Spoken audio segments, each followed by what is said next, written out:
ये कहानी एक ट्रू स्टोरी है जो अमेरिका में रहने वाले एक 16 साल के बच्चे के साथ घटी थी। इसके आगे की कहानी आप उस 16 साल के बच्चे की पॉइंट ऑफ व्यू से सुनेंगे। मैं तभी 16 साल का था जब मैं हाई स्कूल अटेंड करता था। एक पूरे दिन में 9 लेक्चर होते थे, जिसमें 5वें लेक्चर के बाद हमें एक लंच ब्रेक मिलती थी। ब्रेक के बाद का लेक्चर एक बेसमेंट में होता था।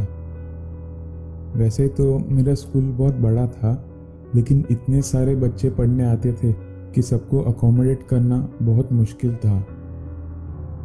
इसीलिए स्कूल वालों ने 2 क्लासेस बेसमेंट में बनाई। बेसमेंट दिखने में ही बहुत डरावना दिखता था, क्योंकि आजू बाजू कोई नहीं होता था। पूरा कॉरिडोर एकदम सुनसान रहता था। बेसमेंट में क्लासेस बनाने से पहले थोड़ा बहुत खर्चा ज़रूर किया था स्कूल वालों ने, लेकिन सिर्फ एक ही प्रॉब्लम थी कि वहाँ पर नीचे कोई टेलीफोन लाइन अवेलेबल नहीं थी और ना ही कोई इंटरकॉम अवेलेबल था। स्कूल के सभी बच्चों की बहुत इच्छा थी कि उनका भी क्लास नीचे बेसमेंट में हो, क्योंकि आजू बाजू टीचर्स ज़्यादा होते नहीं, इसके लिए मस्ती करने का बहुत अच्छा चांस था वो। प्लस क्लास को नया नया बनाया था, एसी भी लगवाया था और अलग से एक नया टॉयलेट भी बनाया गया था। एक दिन जब कॉलेज में एग्ज़ाम्स चल रही थी, तब मेरा पेपर सबसे पहले ख़त्म हो गया था। किसी बंदे का पेपर पहले तब ख़त्म होता है जब या तो उसको सब कुछ आता हो या तो उसको कुछ नहीं आता।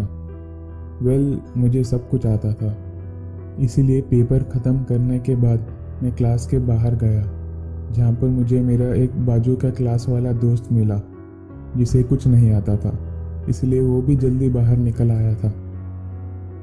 फिर वहाँ से हम दोनों वॉशरूम चले गए। थोड़ी बातें करने के बाद थोड़ा टाइम पास किया और थोड़ी मस्ती भी की। उसके बाद मेरे दोस्त को एक मैसेज आया उसके मोबाइल पर कि हमारा स्कूल लॉकडाउन पर है। लॉकडाउन मतलब सारे दरवाजे, सारी एंट्री और एग्जिट सब कुछ बंद कर दिया जाता है।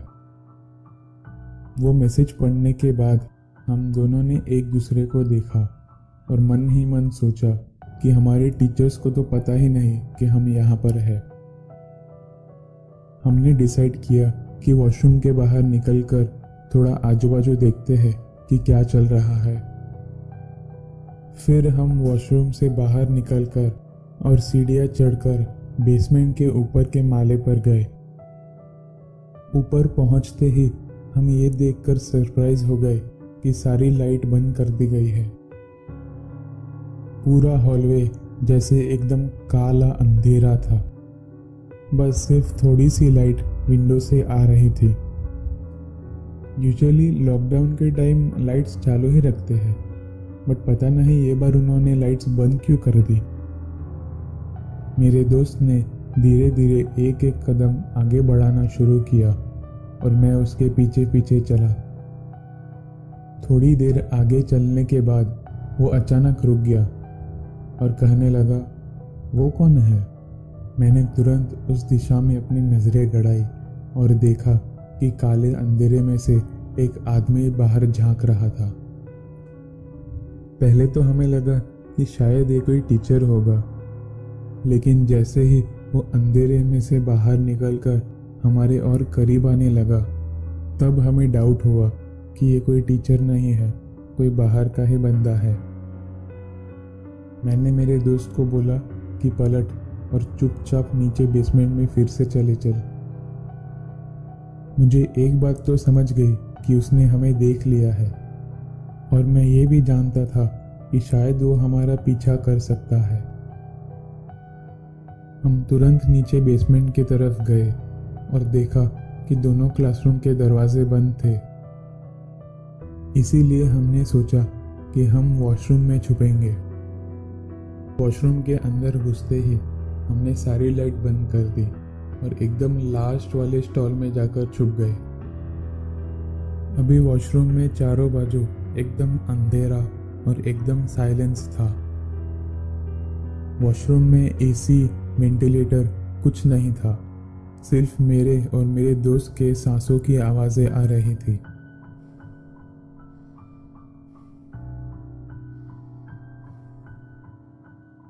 थोड़ी देर ऐसे ही बैठे रहने के बाद वॉशरूम का दरवाज़ा अचानक से खुला और बाहर की जो लाइट थी वो थोड़ी देर के लिए अंदर तक दिखाई देने लगी।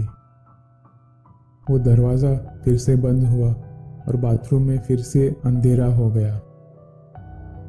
मैंने और मेरे दोस्त ने अपने सांसों की आवाज़ों को कम करने की बहुत कोशिश की, लेकिन रूम में इतना साइलेंस था कि हमारे करीब कोई आ रहा है उसके पैरों की आवाज़ें आ रही थी हमें। वो आदमी अचानक से रुक गया और ज़ोर ज़ोर से सांसें लेने लगा। ये सुनकर मेरे और मेरे दोस्त की तो सांसें अटक गई थी। लेकिन उसके बाद मेरे दोस्त ने एक बहुत सी स्टूपिड सी चीज़ की। उसने मेरे कान में विस्पर किया, चल यहाँ से निकलते हैं। वो वॉशरूम इतना साइलेंट था कि मेरे दोस्त का फुसफुसाना भी पूरे रूम में आराम से सुनाई देता। जो जोर जोर से सांसें लेने की आवाज़ें आ रही थी वो अचानक रुक गई। हम वॉशरूम का जो केबिन होता है वहाँ पर छुपे हुए थे। तो अचानक वो केबिन के दरवाजे का हैंडल कोई जोर जोर से खींचने लगा। तभी मैंने मेरे दोस्त को बोला, चल भाग भाग यहाँ से। हम क्रॉल करके बाजू वाले केबिन में गए और वहाँ का दरवाज़ा खोलकर भाग निकले।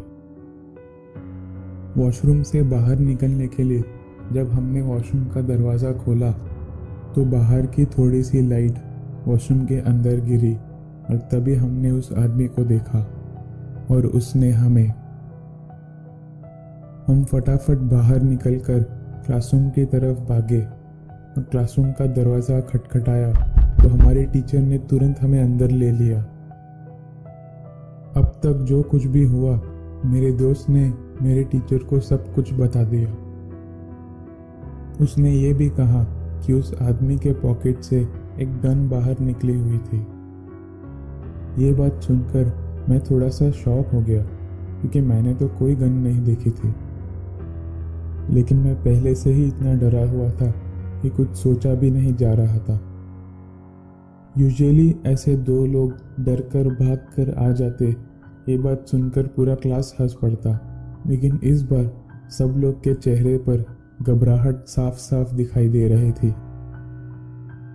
अचानक बाहर से दरवाज़ा ठोकने की आवाज़ आई और क्लास में सभी लोग जैसे अपनी सीट से उछल पड़े और लड़कियां जोर जोर से चिल्लाने लगी। क्योंकि मैं और मेरा दोस्त दरवाजे के काफ़ी करीब खड़े थे, इसीलिए हम उस आदमी को साफ साफ देख रहे थे, जो छोटी सी कांच की खिड़की में से अंदर झांक रहा था और दरवाज़ा खोलने की कोशिश कर रहा था। थोड़ा सा और ट्राई करने के बाद जब दरवाज़ा नहीं खुला तब वो गुस्सा होकर वहाँ से चला गया। करीब 1 घंटे तक क्लास में सब लोग ऐसे ही शांत बैठे रहे। उसके बाद ऊपर से कोई तो इंस्ट्रक्टर आया और हम सबको कहा कि एक सिंगल लाइन बनाकर फटाफट बिल्डिंग के बाहर निकल जाओ। स्कूल के बाहर जाने पर हमने देखा ऑलमोस्ट 4 से 5 पुलिस की गाड़ियां खड़ी थी। क्योंकि हमने उस आदमी को देखा था, इसीलिए पुलिस वालों ने मुझे और मेरे दोस्त को उस आदमी का स्केच बनवाने के लिए बुलाया। हमसे जितना हो सके उतना हमने पुलिस वालों की मदद की। उसके बाद हम घर चले गए। तुरंत दूसरे दिन ही स्कूल वालों ने स्कूल के हर एक कोने में एक सीसीटीवी कैमरा लगा दिया। इस इंसिडेंट को ज़्यादा मीडिया अटेंशन नहीं मिला, इसीलिए हमें पता नहीं चला कि वो बंदा पकड़ा गया या नहीं। लेकिन जैसा मैंने उस दिन एक्सपीरियंस किया था, मैं ये श्योरली बता सकता हूँ कि उसका इंटेंशन एक ही था कि किसी ना किसी को तो मार के जाना ही